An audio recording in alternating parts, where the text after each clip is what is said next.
David Jagbavi et Georges Ewo sont toujours avec nous. Nous allons parler du Togo. Le président turc Recep Tayyip Erdogan devrait être à Lomé en visite officielle le 20 octobre prochain. Le chef d'État devrait à cette date être reçu par son homologue togolais Fort et son bilan Niassingbe à la faveur de ce qui conclura un périple africain du dirigeant turc marqué par la visite de deux autres pays que ce sont l'Angola le 17 octobre passé et le Nigeria le 18 octobre. Alors, David Jagbavi, le président turc qui visite le Togo, son homologue togolais, cette visite rentre dans quoi précisément? C'est une visite de travail comme ils ont l'habitude de l'appeler diplomatiquement. C'est une visite officielle qui s'inscrit dans le cadre des relations bilatérales entre le Togo et la Turquie. C'est l'une des premières fois que le président Erdogan visite le Togo. Et cette visite va permettre de sceller des liens de coopération assez avancés et assez forts entre le Togo et la Turquie. La sortie officielle du président Erdogan rentre aussi dans le cadre de la conviction qu'a la Turquie aujourd'hui que l'Afrique représente pour elle aussi un partenaire assez sûr. Vous savez, depuis un moment, le monde est en train de muter vers une sorte d'autonomie de certains pays. Beaucoup ont parlé de la France qui reçoit des coups de la part de certaines puissances étrangères, la Russie, la Chine, la Turquie qui vient s'ajouter aussi dans le lot.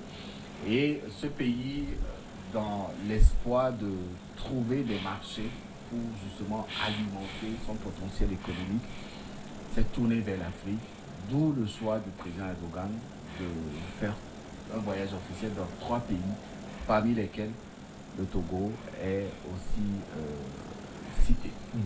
Il arrive demain. Comme ça se fait généralement, les officiels togolais iront l'accueillir, discuter avec eux et l'ensemble de sa délégation. On a annoncé des signatures de contrats commerciaux.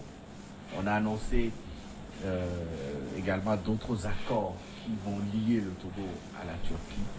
Il sera là demain et j'estime que pour son premier voyage au Togo, il aura des écoutes, des oreilles attentives et également sera écouté par les officiels et les autorités de notre pays. Alors, Georges, cette visite du président Erdogan rentre dans ce rapprochement entre les deux pays et surtout sur un terrain purement économique, comme David Jagbavi l'a dit tout à l'heure. Oui, évidemment, puisque c'est la diplomatie togolaise qui est en train de gagner des terrains, des partenaires. Aujourd'hui, on ne peut qu'en féliciter. Vous savez, avec le plan de développement qu'on a, le PND 2018-2022, il faut que les partenaires, que nous ayons beaucoup de partenaires, des investisseurs, pour nous aider à véritablement exécuter ce plan.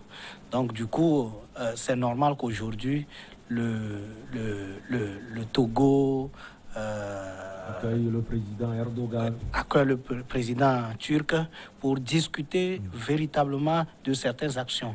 Sûrement, vous avez vu les deux ministres des Affaires étrangères. Ils se sont vus, ils se sont discutés. Et ils ont discuté forcément de beaucoup de choses que les deux présidents vont finalement entériner et mettre en œuvre. Donc du coup, c'est indispensable. Ça aussi rentre dans la diversification des partenaires. C'est-à-dire aujourd'hui, on ne peut pas avoir qu'un seul partenaire. Vous risquez d'être finalement roulé dans la farine, vous risquez d'être déçu, vous risquez que les gens vous imposent leur veto. Et ça rentre dans une sorte de métropole où, comment on l'appelle, une seule personne est votre partenaire et là, vous avez deux soucis. Ce que nous devons aussi noter ici, c'est que ça fait pratiquement la première fois que le président turc est chez nous. Cela ne veut pas dire qu'il n'y a pas des actions de la Turquie sur le terrain. Donc ce qui est sûr, c'est que l'inventaire de tous ces genres de choses ont été déjà faits et ils viendront reconduire certains, laisser d'autres ou bien créer d'autres sources de partenariat. Donc du coup, aujourd'hui, si on parle de la Turquie, et il faut que nous sachions que la Turquie représente aussi une puissance dans le monde entier. Et donc le Togo le Togo va gagner et notre balance commerciale avec la Turquie, nous perdons. Donc il faut véritablement discuter pour que, même s'il n'y a pas égalité, que le Togo, la balance commerciale puisse être haussée pour que le Togo bénéficie de certains avantages techniques, appui, conseil de la Turquie. Ce rapprochement, David Diagbadi est là depuis le 13 août écoulé. Les deux chefs d'État se sont parlé au téléphone. Il y a eu également la récente visite du chef de la diplomatie togolaise, Ducé, et du ministre de l'Intérieur et de la Sécurité, Yak, à Ankara, en Turquie. Oui, c'est des visites qui s'inscrivent dans le cadre du rapprochement entre les deux pays. Vous savez, on dit que la diplomatie togolaise fait un travail formidable depuis l'arrivée au ministère de Ducé, l'actuel ministre des Affaires étrangères. Robert Ducé. Sauf que pour beaucoup de Togolais, les pays vers lesquels cette diplomatie est dirigée n'apportent rien à notre pays. C'est des pays que certains ne connaissent même pas. C'est des pays géographiquement très éloignés. Je ne parle pas seulement de la Turquie, il était allé dans d'autres pays, quelque part au fin froid de la Russie, là, où on parle d'exemption de visa pour les diplomates togolais ou alors pour une couche sociale des Togolais pour aller dans ces pays-là. Pour beaucoup de Togolais, ils se sont posés beaucoup d'interrogations. Et la visite du ministre de la Sécurité en Turquie était une visite aussi stratégique. Vous savez que la Turquie a investi beaucoup dans la fabrication des armes. Et pour ceux qui s'y connaissent dans ce domaine, la Turquie est aujourd'hui un peu le leader mondial de fabrication des drones. Et ces drones de surveillance sont sollicités aujourd'hui dans la lutte contre le terrorisme, surtout dans les pays qui sont ciblés par ce djihadisme. Voilà. Et donc, la visite du ministre de la Sécurité a permis au général Niak d'aller toucher du doigt les réalités pour justement évaluer les besoins qu'il faut peut-être en armement à l'endroit des forces armées de défense de notre pays. Oui. Seulement que pour beaucoup d'observateurs, la Turquie n'est pas une bonne élève en termes de démocratie. On voit tout ce qui se passe en Turquie actuellement sur le plan politique. Oui. Et bien avant même cette visite, vous vous rappelez de comment Erdogan était arrivé au pouvoir. Au pouvoir, oui. Le Premier ministre, il a fait tout pour évincer le président et il est arrivé au pouvoir. Même son opposant historique est actuellement aux États-Unis d'Amérique. Voilà. Quelques mois après son arrivée au pouvoir, on était là quand on a appris une sorte de tentative de coup d'État qui, à l'heure où nous parlons, n'a jamais abouti parce que ça n'a pas été élucidé. Oui. Voilà, et on met en prison la grande majorité de ses opposants, de tous ces Turcs qui ne se retrouvent pas dans sa politique. Donc pour vous, c'est un simulacre de coup d'État? Non, la tentative de coup d'État de Erdogan, là, je crois que ça doit faire 1 an ou 2 ans qu'on en avait parlé. Tout le monde, même les enfants, les petits-enfants qui sont peut-être encore dans le ventre de leur maman, quand on leur dira qu'il y a eu une tentative de coup d'État à Ankara contre Erdogan, tout le monde comprendra qu'il y a un coup monté. Et à l'heure où nous parlons, les enquêtes n'ont jamais abouti. Sauf que beaucoup de ces opposants, ou tous ces Turcs qui le critiquent, se sont retrouvés en prison. Et donc, la Turquie actuellement sous Erdogan n'est pas une très bonne élève en matière de démocratie. Il y a d'autres choses, d'autres réalités. c'est triste qu'on en soit arrivé là pour un pays si émergent. Et donc, s'il est annoncé à Lomé pour demain, je crois que les officiels, les autorités, le chef de l'État en premier de notre pays ont évalué la nécessité de son voyage ici à Lomé pour l'officialiser de la Georges, on a aussi les relations actuelles entre la Turquie et la France, qui est toujours proche du Togo et de tellement de pays africains, francophones surtout. Alors, cette visite du président turc à Lomé, cela ne risque pas peut-être d'irriter un président Macron qui perd de terrain actuellement en Afrique? Bon, tant pis. Je ne sais pas. Je ne peux même pas avoir en idée que ça va le mettre en colère, puisque c'est normal que les pays aient d'autres partenaires, discutent. Si vous avez pu écouter ou bien suivi le compte rendu de la diplomatie à la rentrée diplomatique que le ministre des Affaires étrangères, le professeur Robert Doucet, a pu à faire l'autre fois, vous allez comprendre que le Togo est très dynamique, un pays très dynamique en matière de diplomatie.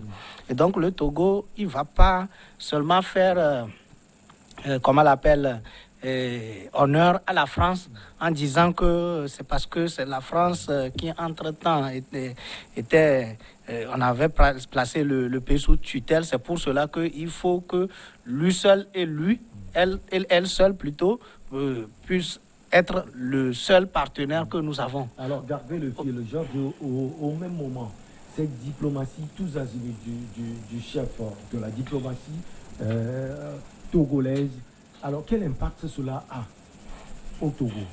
Non, ça, sûrement des impacts quand vous avez des partenariats, des gens qui vous appuient dans l'agriculture.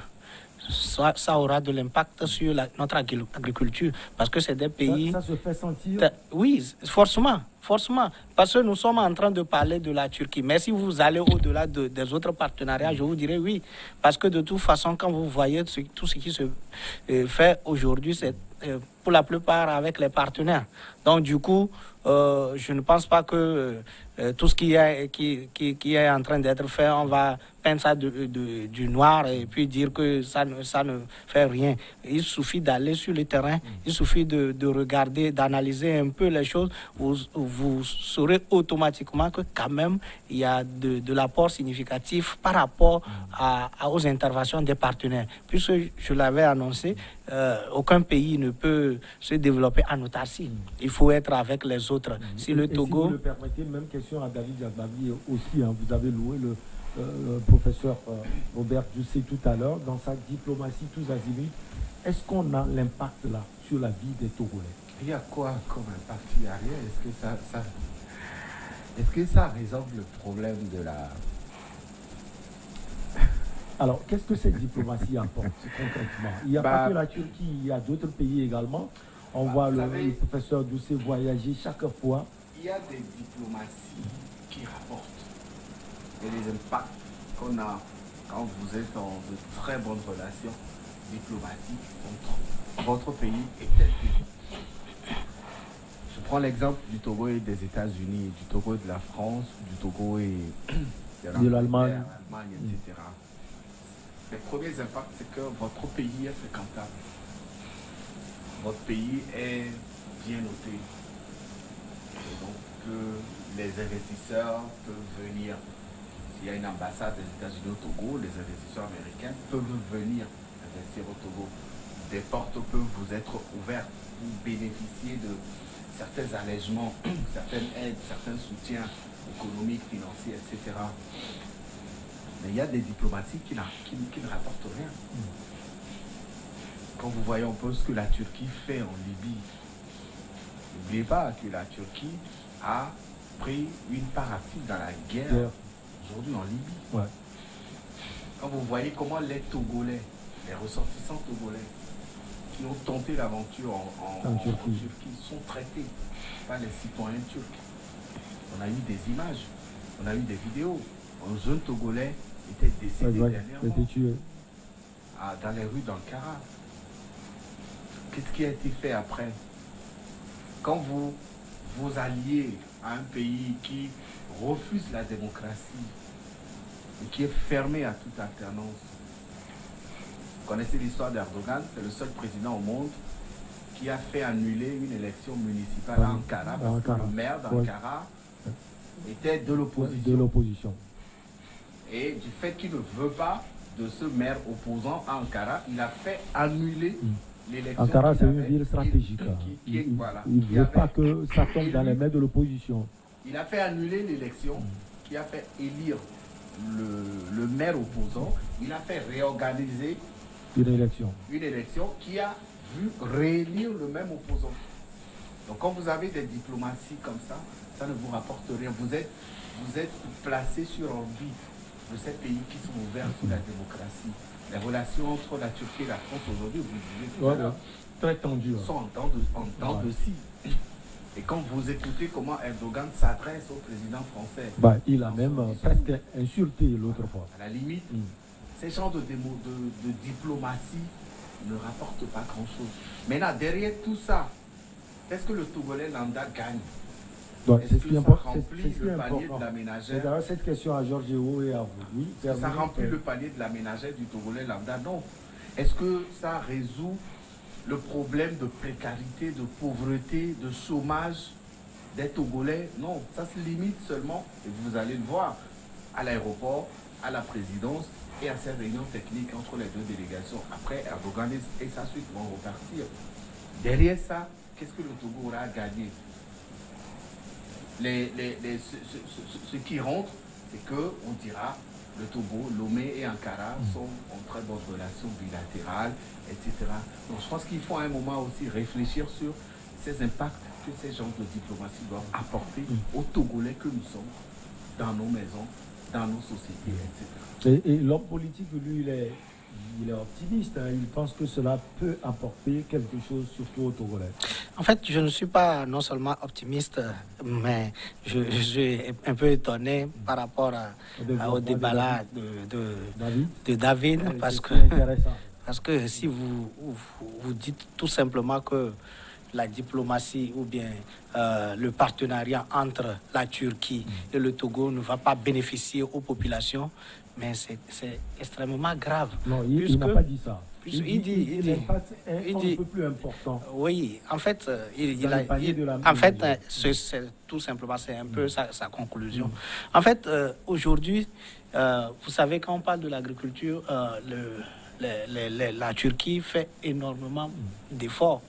Donc, du coup, si nous avons un partenaire, je prends l'exemple parce que c'est comme un couple où le mari est dehors la nuit et puis la femme dit non, c'est parce que vous êtes dehors, c'est sûrement que ça ne m'apporte rien alors que le mari est en train de travailler. Vous avez dit sur le plan agricole.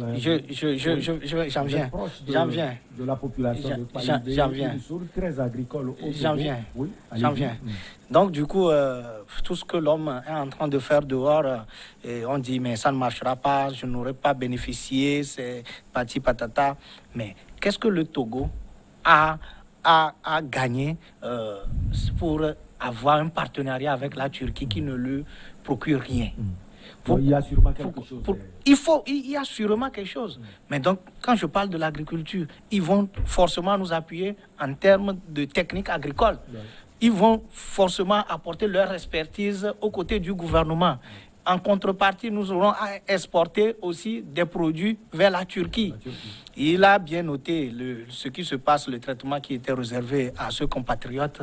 Oui, je ne pense pas que les autorités dorment sur ce dossier. Ils vont discuter, mais est-ce que c'est tout qu'on met en révèle?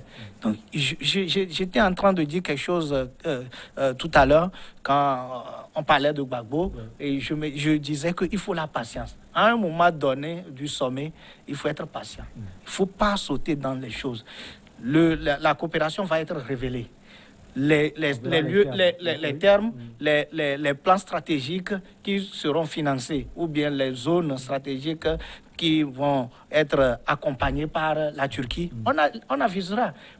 On ne peut même pas dire, puisque quand vous voyez le plan de développement et le plan national de développement, vous savez, je le confonds avec le plan de développement communal. Oui. Donc, du coup, quand vous voyez le plan là, qui est une initiative noble, qui doit être financée pour la plupart, en majorité, par les secteurs privés, par les investisseurs privés. Donc, qu'est-ce qu'il faut faire? Il faut nouer les partenariats. Il faut être optimiste. Parce que vous savez, l'essentiel, ce n'est pas de travailler, mais croire en le travail qu'on fait.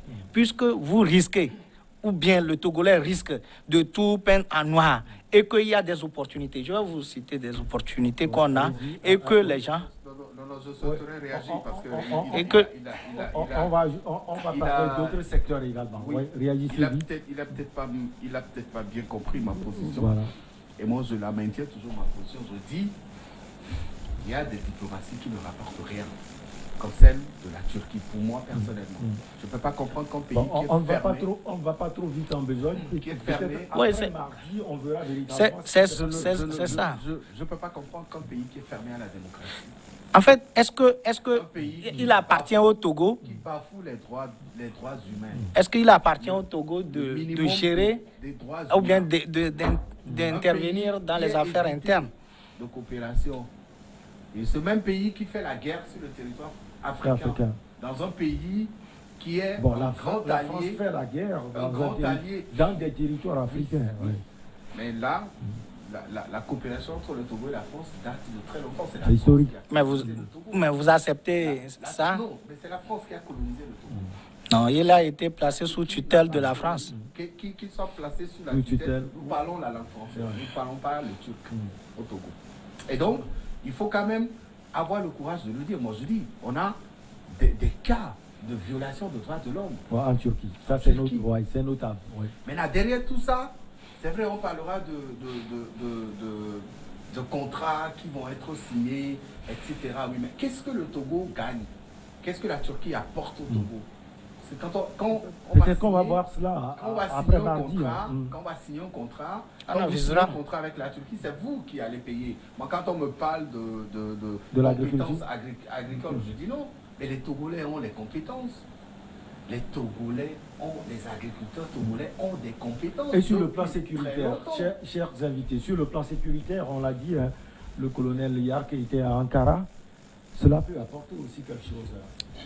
En fait, ce que moi, je ne comprends pas, c'est qu'on a déjà des idées préconçues par rapport à ce partenariat.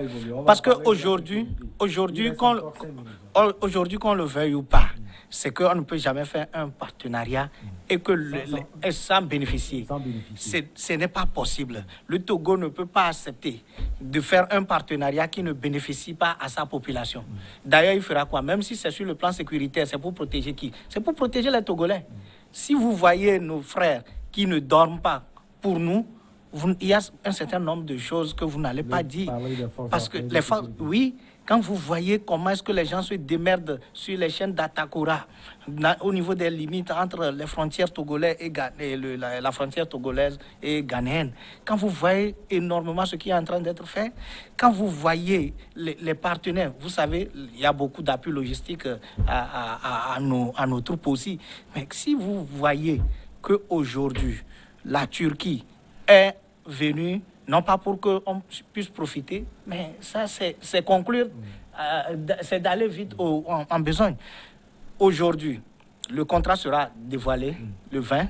Nous allons, comment elle appelle, analyser, aller au fond. Je suis sûr que il y aura des débats autour de ce contrat et on verra qu'est-ce qui va se passer réellement. Mais on ne va pas aller vite en besogne. Alors, David, vous l'aviez dit, les forces armées Turquie repris les gens partout, même en Turquie, en Libye, on les a vus partout dans le monde. Alors, vous avez cette crainte concernant la coopération sécuritaire. Donc, vous savez, la Turquie, c'est un pays qui vend. Elle vend ses compétences. Elle ne les donne pas gratuitement, il ne faut pas se leurrer. Quand Yark était allé, le journal était allé, c'est peut-être pour ficeler des contrats. Et donc, ce pays vend ses compétences. Bon, je voudrais savoir ce que le Togo gagne dans cette coopération. Qu'est-ce que le Togo vend à la Turquie? On a une école turque à Lomé. Vous savez ça au moins. Oui, bien sûr. L'école internationale Oui. turque. La scolarité dans cette école, pour ne pas exagérer, c'est plus d'1 million l'année. Est-ce qu'on a une école togolaise à Ankara? À Ankara. Est-ce qu'on peut avoir une école togolaise à Ankara? Est-ce qu'un Togolais, un investisseur peut ouvrir une école?